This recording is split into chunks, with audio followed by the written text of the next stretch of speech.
success in 3-on-3 overtime that you had the previous couple of years, when you guys were able to hog the puck and outchange teams. Has there been a change in the way other teams are playing in terms of strategy, or has it just come down to maybe you guys not being as patient or disciplined enough in that extra session?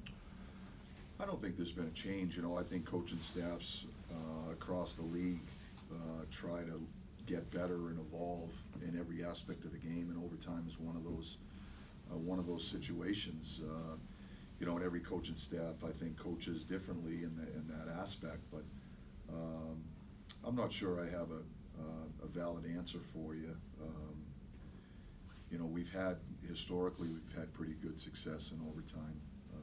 We feel like we have the personnel, especially when we're healthy, we have the personnel that potentially could thrive in those circumstances, but a lot of it boils down to commitment and details. And when our guys over the years have bought into it, and we've had a fair amount of success, I'm not sure I have a valid answer for you on why we haven't as much this year.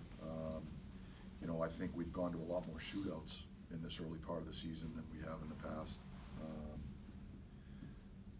And so for me, I'm not sure that the shootout is the same category with respect to overtime when you're looking at the overall record, I guess. Mike, excuse me, I'm sorry. That's okay.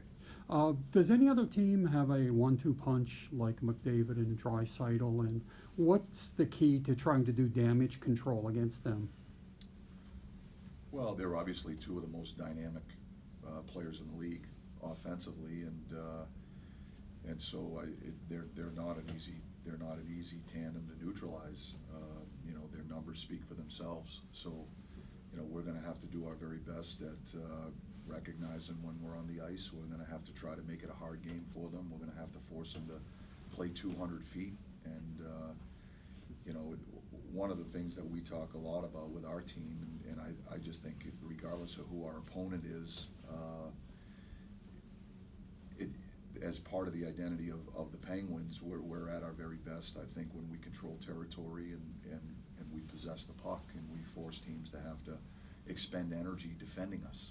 And we've had stretches during the course of this first part of our season where we've been very good at that, and we're able to control games and manage games that way. And then there's been others where we've gotten away from it. Last night is a perfect example. So we're going to have to try to do our best to dictate the terms out there. But we also recognize that it's a huge challenge against these guys. They're elite players. Mike, is there